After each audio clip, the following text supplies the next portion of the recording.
Salut à toutes, salut à tous, c'est Julien, je vous souhaite la bienvenue dans cette nouvelle vidéo.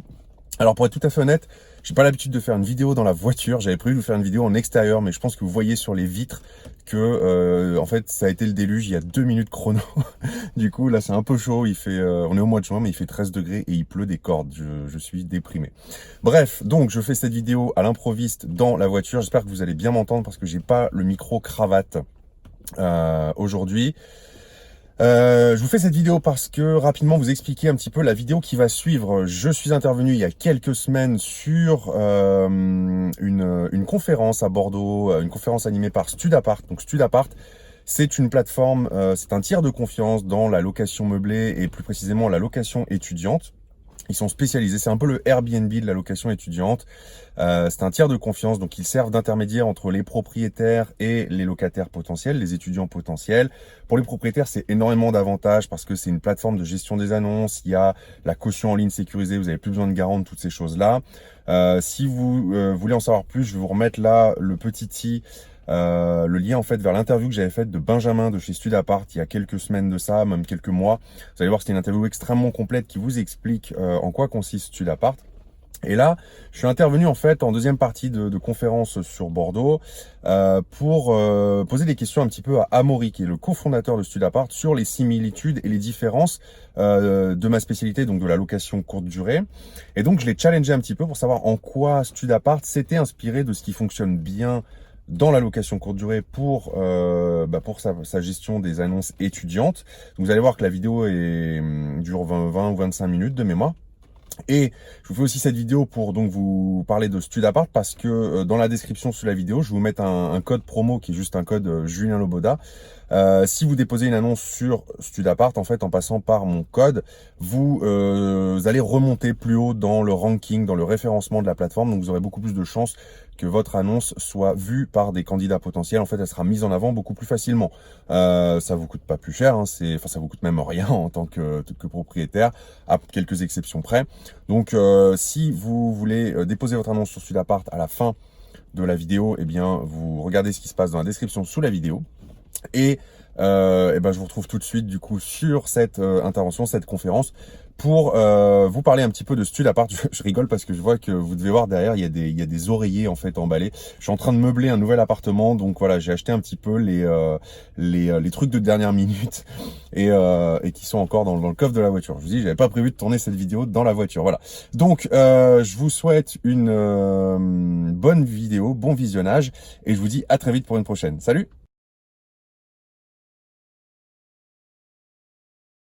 Quand je me suis lancé dans l'investissement immobilier, j'avais des craintes qui, je pense, ont peut-être été partagées à un moment donné par des investisseurs, à savoir deux grosses craintes, les impayés de loyer, est-ce que j'ai un locataire sérieux, et la dégradation éventuelle du bien. Est-ce que je vais retrouver mon logement, dans combien de temps je vais le retrouver, j'en sais rien, et dans quel état je vais le retrouver. Parce qu'on sait qu'on peut le retrouver dans 6 mois complètement dévasté, ou dans 10 ans dans un état limite plus propre que quand on l'a laissé. Donc voilà. Ça, c'était mes deux craintes, et donc c'est pour ça que moi j'ai commencé par la location saisonnière, location courte durée, sauf que j'avais la contrainte d'avoir la vision à l'ancienne, donc de quand j'étais enfant et que je partais avec mes parents en vacances. Donc en gros, on achète PAP ou Se Loger Papier à l'époque pour ceux qui ont connu, et on a la petite annonce qui fait 3 lignes, mais on ne sait pas à quoi ressemble le logement, on ne sait pas comment il va être équipé, où il est placé, plein d'interrogations. Et j'ai été surpris quand je me suis lancé de voir que de voir la façon dont on va parler d'Airbnb, parce que c'est quand même la plateforme principale, a vraiment révolutionné et disrupté ce milieu, avec plein de fonctionnalités qui sont, je trouve, aussi bien d'un point de vue locataire que d'un point de vue propriétaire, extrêmement intéressantes. Et sur lesquelles, moi j'avais des questions vis-à-vis de ça, sur est-ce que Studapart apporte les mêmes réponses ou a des solutions alternatives à proposer. C'est super clair et ça évoque effectivement ce que j'ai essayé d'évoquer au début sur le fait que Airbnb, notamment effectivement c'est le leader avec Booking, ces deux acteurs-là ont réussi énormément en fait à simplifier les process de ce marché-là, et on va l'évoquer potentiellement par rapport à tes questions, mais qui est aussi un marché complètement différent du nôtre en termes de process, en termes d'administratif, etc. On pourra rentrer dans le détail tout à l'heure. Mais c'est clairement aujourd'hui aussi ce qui nous anime, parce qu'en fait, on se dit qu'il y a des gens qui ont vraiment simplifié cette verticale de finalement voyager, ce qui est super important. On aime tous voyager, on aime tous partir en vacances, mais que se loger, ça reste quand même a priori plus important, enfin, en tout cas dans ma zone de priorité. Et que là, en fait, finalement, on est face un peu à un no man's land des deux côtés, finalement, aussi côté locataire et loueur, ce qui paraît dingue, en fait, hein, quand on explique ça comme ça, mais du coup, alors, on peut complètement discuter de ça. Ok.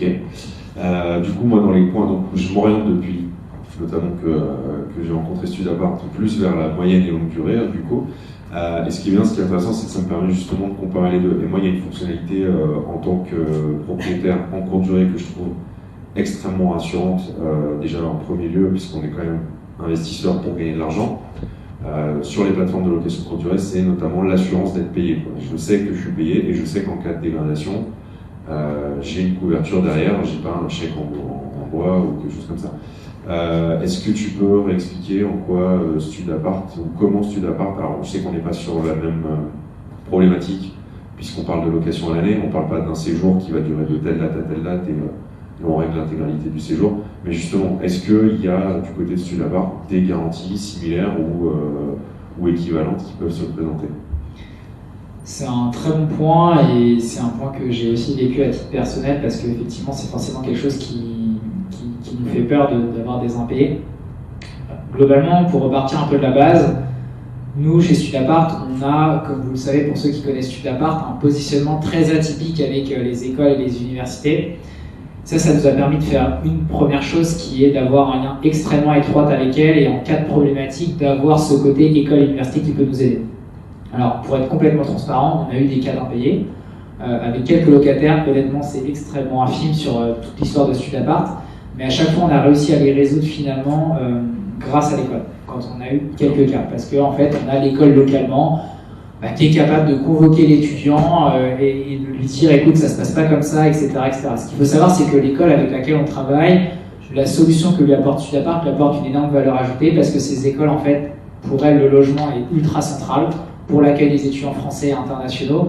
Or, elles sont pas du métier, c'est pas du tout leur métier en fait de faire de l'immobilier. Leur métier, c'est de recruter des étudiants et de faire de la pédagogie.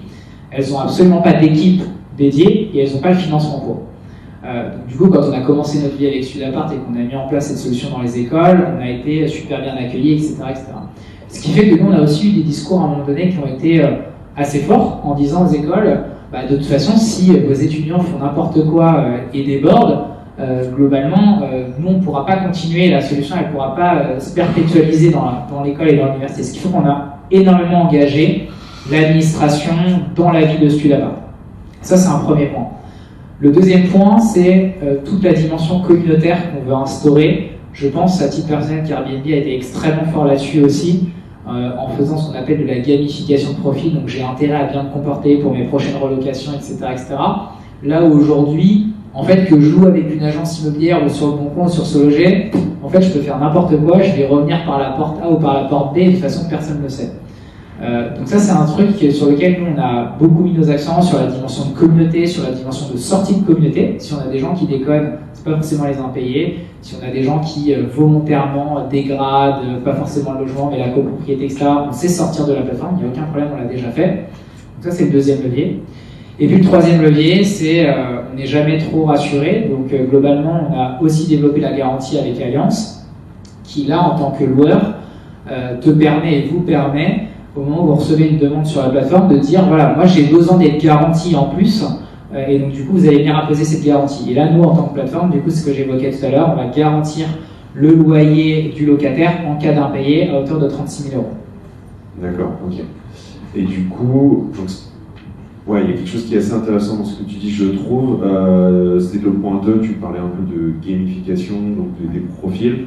On le voit beaucoup, enfin moi je le vois beaucoup sur la courte durée. Alors, je trouve ça très rassurant, et ce qui m'a beaucoup plu, c'est d'un point de vue propriétaire, quand on a une demande de locataire potentiel, c'est d'avoir un historique du locataire, à savoir est-ce que c'est quelqu'un de sérieux, est-ce que c'est quelqu'un qui va pas faire la fête dans mon logement, etc. Je pense que c'est d'autant plus vrai qu'on est sur la location étudiante, où typiquement on est plutôt sur des gens qui aiment bien faire la fête. Et de l'autre côté, sur la plateforme de location courte durée, tu as l'inverse, c'est-à-dire que tu as aussi l'annotation du logement par les locataires occupants précédents. Est-ce que Studapart répond en fait à cette double problématique, aussi bien point de vue locataire que point de vue propriétaire? Alors ça c'est un super bon point et c'est un point qui nous travaille depuis quelques années maintenant. Et c'est là où justement il y a complètement une différence en fait entre la courte durée et la moyenne et longue durée, pour une raison qui est très simple et que vous allez comprendre. Airbnb, le côté ce qu'on appelle reviews, donc les commentaires, c'est incroyable. Parce que effectivement, en tant que voyageur, moi je vois une annonce au Pérou, je vois qu'il y a déjà des gens qui sont passés dedans. Bon, bah, je suis relativement rassuré. Et puis le cerveau humain fonctionne comme ça, c'est-à-dire que quand je vois que j'ai mes pairs qui ont vécu le truc et qui mettent des vrais commentaires, ça m'anime et ça me, on va dire, ça me convainc d'y aller.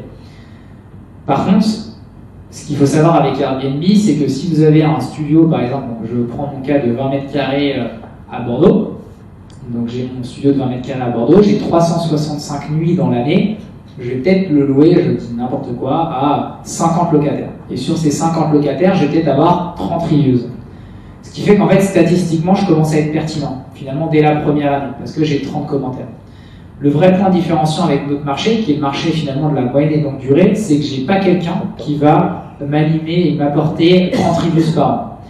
Donc en fait, on est dans une vraie schizophrénie de est-ce que j'accepte en fait de mettre un avis par an, qui peut être du coup, parfois, les avis sont aussi très subjectifs, vous avez certainement dû le voir avec Airbnb, c'est très fâcheux des fois, de ne pas avoir mis une serviette de plus et d'avoir 1 sur 5.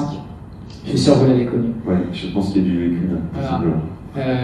Et que d'ailleurs, même Airbnb, quand on assiste aux événements d'Airbnb, c'est un vrai sujet qu'ils ne savent pas traiter, le côté subjectivité des avis finalement, parce que chacun a son niveau de tolérance et son niveau de non-tolérance. À titre personnel, moi j'ai loué à un moment donné un appartement sur Airbnb une nuit où c'était des Américains, ils m'ont mis 1 sur 5 parce qu'il n'y avait pas de clim, parce qu'il faisait super chaud dans l'appart. 1, c'était notifié sur l'annonce, et 2, c'est vrai qu'aux États-Unis, il y a beaucoup de logements qui sont équipés de clim. J'y peux rien, je ne pouvais pas en construire une dans la nuit. Et finalement, en fait, c'est horrible parce que moi, on me met un avis en disant ah, bah, votre annonce, elle va être dégradée parce qu'on vous a mis 1 sur 5, mais enfin, j'étais clair dès le début. C'est juste une anecdote, mais c'est pour montrer aussi la subjectivité des avis. Ça prouve aussi que les sites ne savent pas gérer les avis.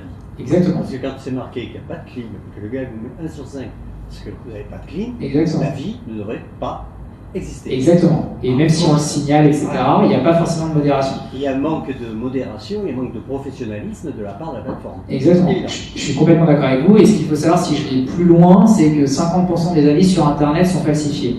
Donc même quand vous allez sur Google et que vous allez voir votre coiffeur du coin, alors ce ne sera peut-être pas le cas sur le coiffeur du coin, mais en tout cas statistiquement c'est que 50% des avis sur Internet sont faux, et que juste un point d'aparté, TripAdvisor par exemple, on est le seul pays en France où ils sont obligés de créer des faux avis parce que on a trop d'avis négatifs en France. C'est le seul pays où ça marche comme ça, parce qu'on n'a pas compris que TripAdvisor, quand il y avait des bonnes expériences, il fallait aussi mettre des avis. C'est un aparté, mais du coup aujourd'hui honnêtement on ne sait pas faire. On ne sait pas faire et on ne veut pas faire parce qu'on sait que ça n'apportera pas forcément de valeur. Ce qui ne veut pas dire on ne travaille pas sur des sujets très objectifs de comment on est capable de scorer l'annonce. Donc c'est ce qu'on fait, je ne sais pas si vous l'avez vu sur le tableau de bord, maintenant on note l'annonce de 1 à 10 sur un certain nombre de critères, les conditions de location renseignées, les photos, les légendes sur les photos, etc. etc. Potentiellement sur le quartier aussi, est-ce que c'est un quartier sécurisé, est-ce que c'est un quartier qui est proche de l'école, etc. Donc sur un certain nombre de critères objectifs. Mais pour l'instant, à date, en tout cas, on n'a pas prévu d'avoir ce système de commentaires reviews qui est sur Airbnb, qui fonctionne finalement bien, mais pas forcément non plus au top et qui ne correspond pas forcément à notre marché. D'accord, donc du coup, la différenciation ou en tout cas l'apport d'infos complémentaires pour un futur locataire, par exemple, se base uniquement sur le fameux scoring du coup?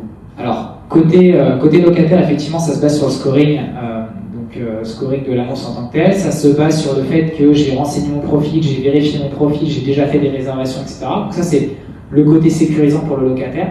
Et côté loueur, on est plutôt en train de travailler en se disant nous on ne souhaite pas que derrière une candidature il n'y ait que un dossier de location, parce qu'en fait c'est pas, et finalement je suis sûr que vous êtes d'accord avec moi, quand vous avez des locataires à un moment donné, vous avez 3 locataires, vous ne prenez pas toujours celui qui a le meilleur garant, parce que vous prenez celui avec qui il y a eu un feeling humain, je sens le respect, je sens des valeurs, etc., etc. Et je suis sûr que même moi le premier, honnêtement, quand j'ai mis mon logement sur le marché, je me suis dit je vais prendre le gars qui a le plus d'argent parce que je vais être le plus éclaté. Mais en fait, pas du tout. Parce que quand j'avais le mec qui avait le plus d'argent, potentiellement, en fait, je sais pas, je sentais que j'avais pas l'accroche, et puis celle qui avait potentiellement celui qui avait un peu moins d'argent, finalement, je sentais des vraies valeurs, il va respecter mon appartement, il me vous voit, il me tutoie pas, il me prend pas pour un débile, etc., etc.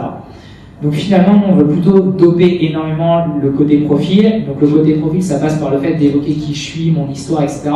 Mais aussi potentiellement d'agréger justement des commentaires que j'ai sur d'autres sites. Potentiellement, j'ai 18-35 ans, j'ai 9 chances sur 10 d'avoir déjà fait du covoiturage sur Blablacar et d'avoir des avis sur Blablacar. Comment nous, on est capable d'agréger ces avis-là? Parce que si sur Blablacar, tout le monde dit que je suis ponctuel, que je suis quelqu'un de respectueux et qui est toujours payé à l'heure, je vois pas pourquoi dans mon logement ça changerait radicalement.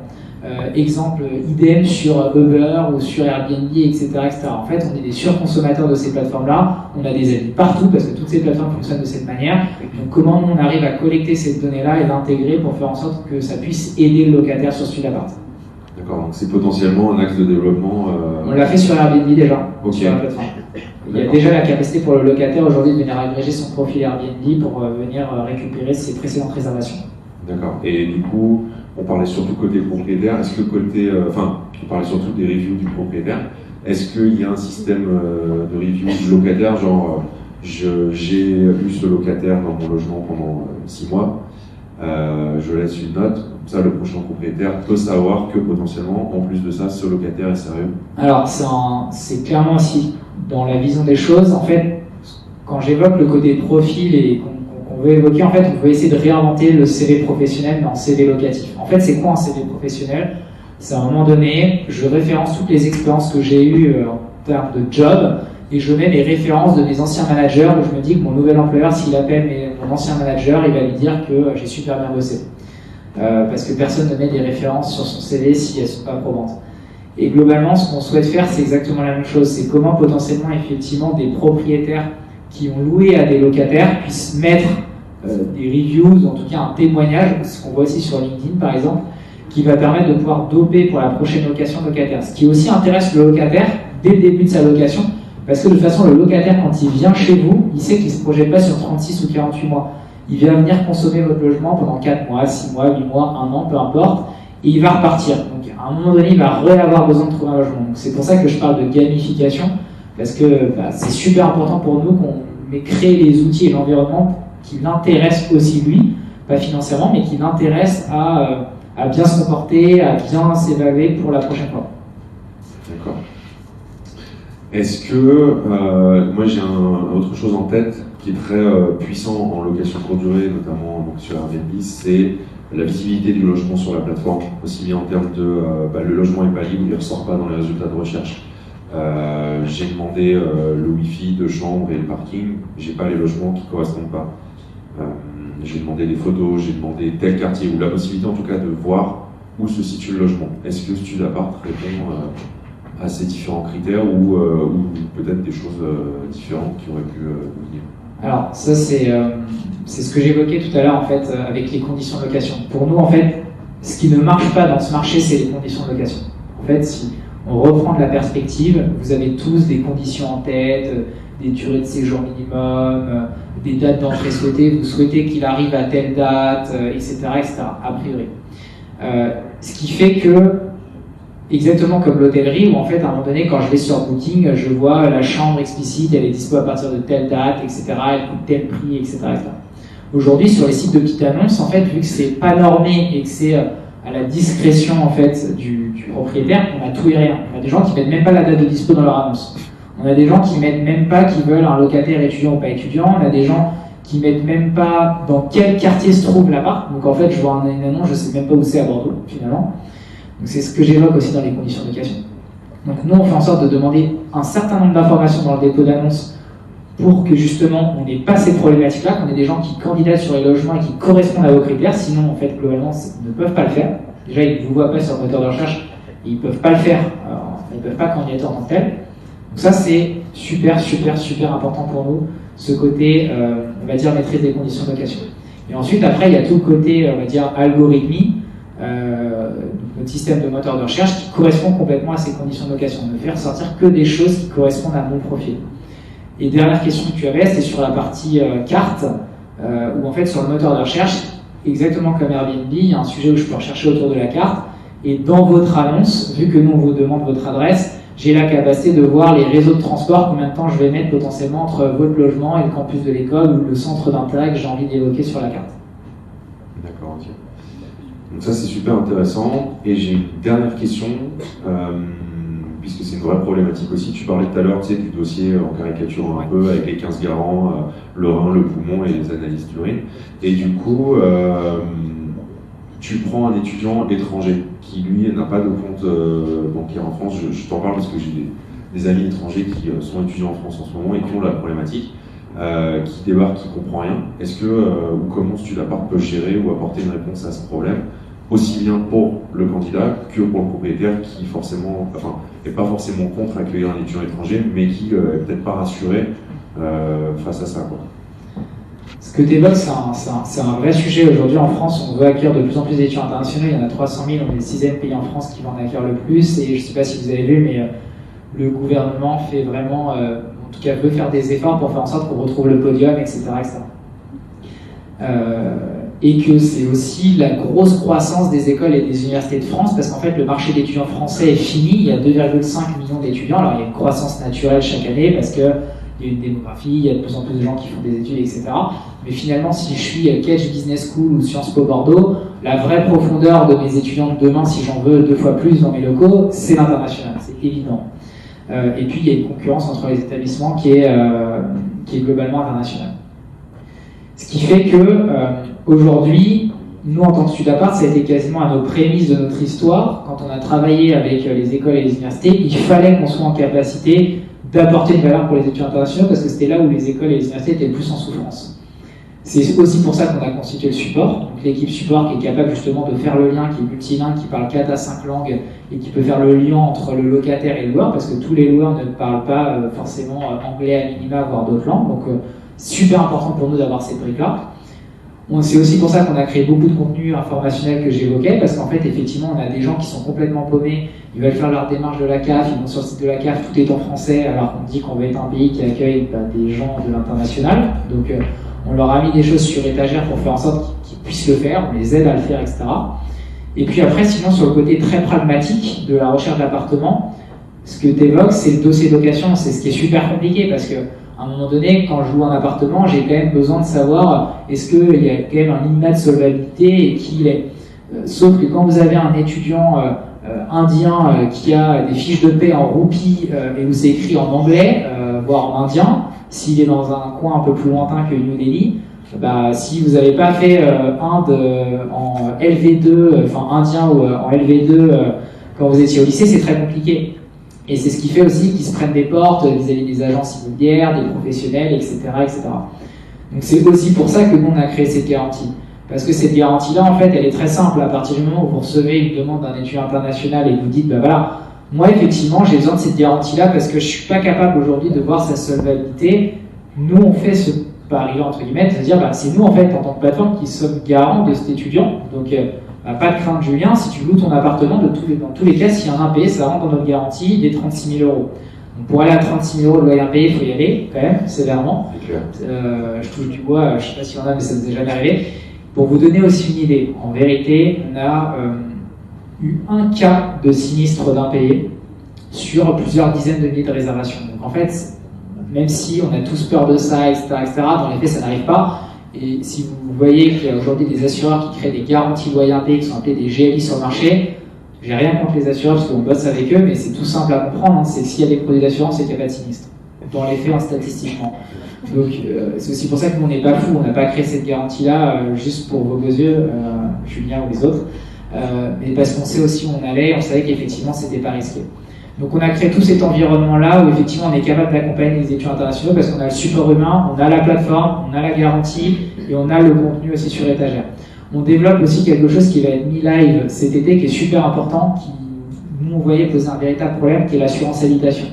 Parce que l'assurance habitation, en fait, on a beaucoup de nos internationaux qui arrivaient, qui n'ont pas d'assurance habitation, enfin qui n'ont pas d'assurance chez eux, en fait, enfin localement en France, là où parfois les étudiants français, en fait, ont des assurances avec leurs parents, donc en fait, en 3 coups de fil, ils sont capables de s'assurer facilement et ils ont l'attestation qui vous permet, vous, de leur donner les clés le jour de l'état des lieux d'entrée. Sauf que l'international, en fait, il débarque à Roissy-Charles de Gaulle, il ne connaît pas Allianz, il ne connaît pas AXA, il ne connaît pas Groupama et compagnie. Sauf qu'on lui dit, alors même si on l'a envoyé en en gras, en rouge dans le mail en lui disant au moment de son entrée, il faut que tu aies une assurance habitation et que tu me la donnes, il a oublié, c'est un ticket supplémentaire à payer, il n'avait pas envie de le faire, etc. Peu importe. Mais du coup, on est en train de faire en sorte de pouvoir créer, dans le parcours de réservation, côté locataire, à un moment donné, à la fin de sa réservation, la capacité de pouvoir complètement souscrire en ligne en 2 clics à son assurance habitation. Parce qu'encore là, aujourd'hui, l'expérience est archaïque. Il faut appeler l'assureur. L'assureur, alors si vous répondez en français, enfin si vous répondez en anglais, c'est plutôt un miracle. Et puis il va vous envoyer l'attestation sous 24, 48 heures, 72 heures, peu importe. C'est pas du tout adapté en fait à la demande du locataire. Il va vous demander un nombre d'informations. Quel est le capital assuré? Est-ce que c'est un 3e étage? Est-ce qu'il y a une cheminée? En fait, il n'a même pas été dans l'appart.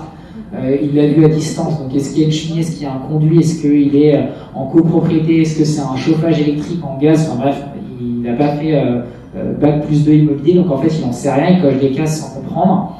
Donc en tout cas on a fait en sorte de pouvoir créer une assurance habitation en ligne, en 2 clics je souscris, parce qu'en fait c'est des petites surfaces, etc., peu importe. Mais c'est clairement des choses qu'on fait. Le compte bancaire, on ne le fait pas encore, mais c'est effectivement un sujet qu'on souhaite ouvrir à un moment donné, au même titre que la box internet, enfin tous les sujets qui sont liés à l'emménagement. Ouais, le compte bancaire est une vraie problématique aussi, effectivement. C'est une vraie problématique, alors qu'on a historiquement finalement assez peu, parce que vu que nous on prend le premier mois de loyer au moment où il fait la réservation, à ce moment-là, du coup, on vous le décaisse à l'entrée dans les lieux, ce qui fait que le locataire a 1 mois pour ouvrir son compte bancaire. Et ce qu'on voit, c'est que historiquement, ça a peu de problèmes parce qu'on est capable de les aider avec du contenu, etc. Et que finalement, on a assez peu de problèmes. Mais ce qui ne veut pas dire qu'on va quand même, à terme, leur donner quand même la capacité de pouvoir souscrire directement dès leur réservation ou après leur réservation via des outils qu'on mettra en place sur leur compte bancaire.